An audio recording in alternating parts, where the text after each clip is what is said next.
corner.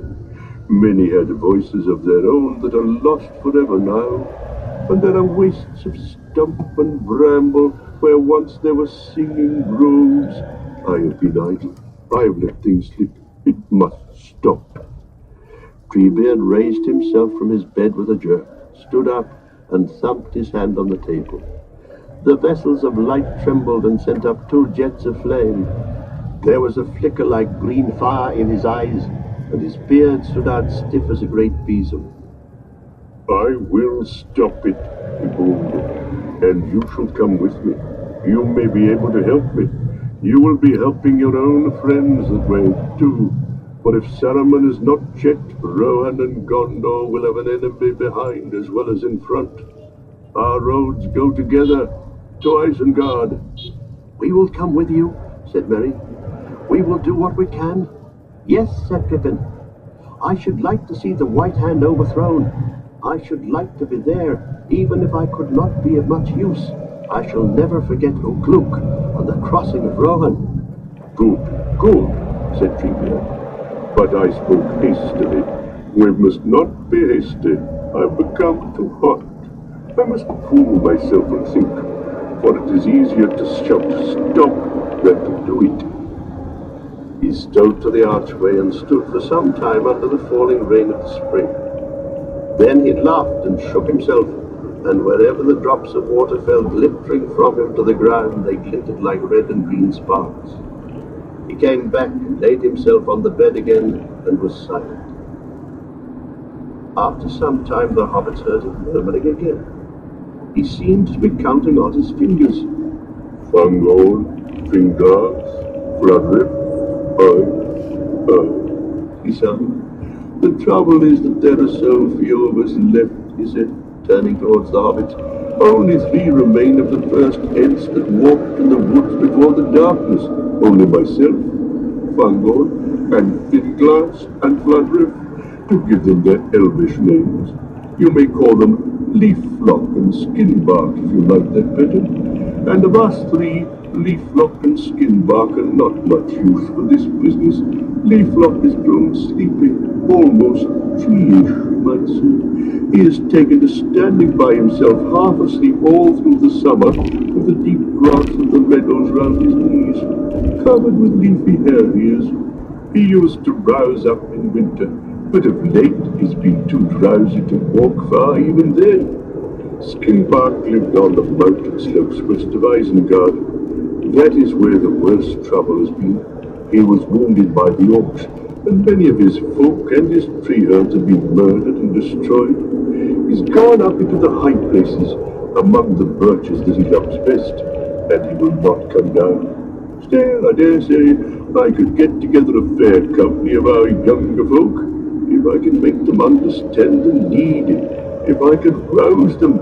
We are not a hasty folk. What a pity there are so few of us.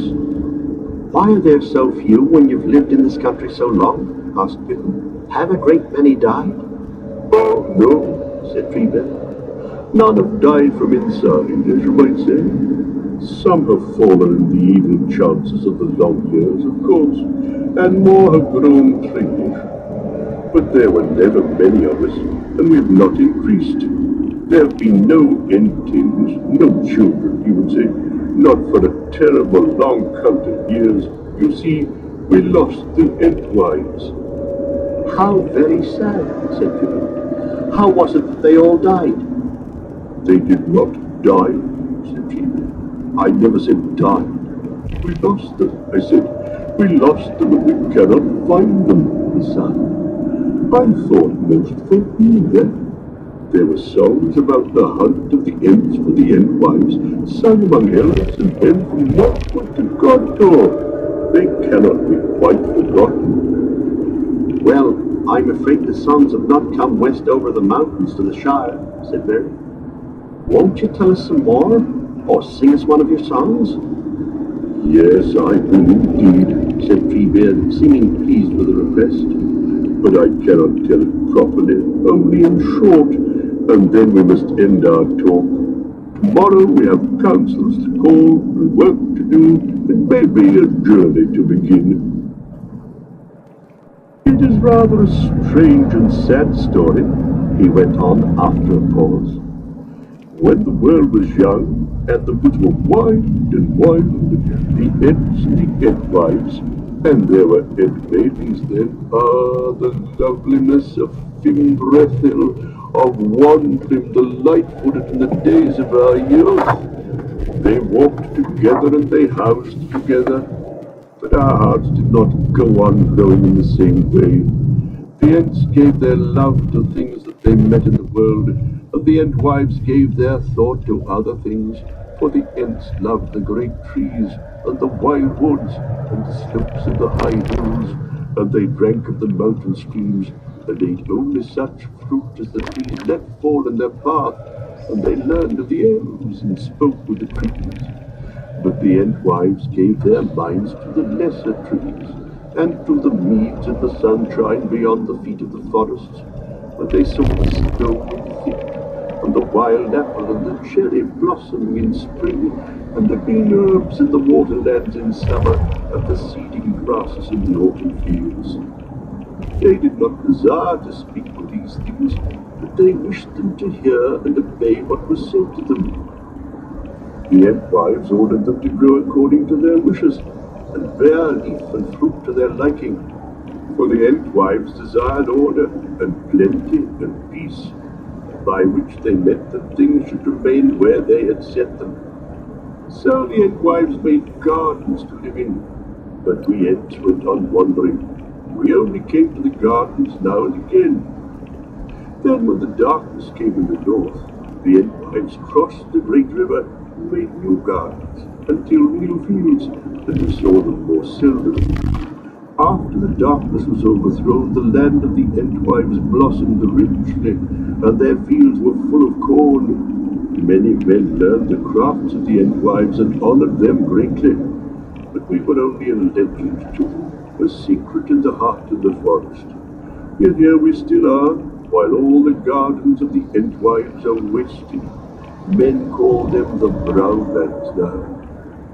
I remember it was long ago, in the time of the war between Sauron and the men of the sea, desire came over me to see Fimbrethil again. Very fair she was still in my eyes, when I had last seen her, though little like the Ent maiden of old. For the Entwives were bent and browned by their labour, their hair parched by the sun to the hue of ripe corn, and their cheeks like red apples. Yet their eyes were still the eyes of our own people. We crossed over Angwin and came to their land, but we found a desert. It was all burned and uprooted. A war had passed over it. But the Entwives were not there. Long we called, but long we searched, and we asked all folk that we met which way the Entwives had gone. Some said they had never seen them, and some said that they had seen them walking away west, and some said east, and others south. But nowhere that we went could we find them. Our sorrow was very great. Yet the wildwood called, and we returned to it. For many years we used to go out every now and again and look for the Entwives, looking far and wide and calling them by their beautiful names. But as time passed, we went more seldom and wandered less far. And now the Entwives are only a memory for us, and our beards are long and gray.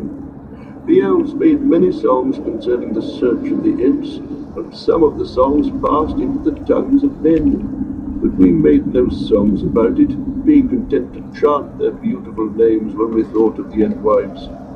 We believe that we may meet again in a time to come, and perhaps we shall find somewhere a land where we can live together and both be content. But it is foreboded that that will only be when we have both lost all that we now have. And it may well be that that time is drawing near at last. For if Sauron of old destroyed the gardens, the enemy today seems likely to wither all the woods. There was an elvish song that spoke of this, or at least so I understand it. It used to be sung up and down the great river. It was never an Entish song, mark you. It would have been a very long song in Entish, but we know it by heart and hum it now and again. This is how it runs in your tongue.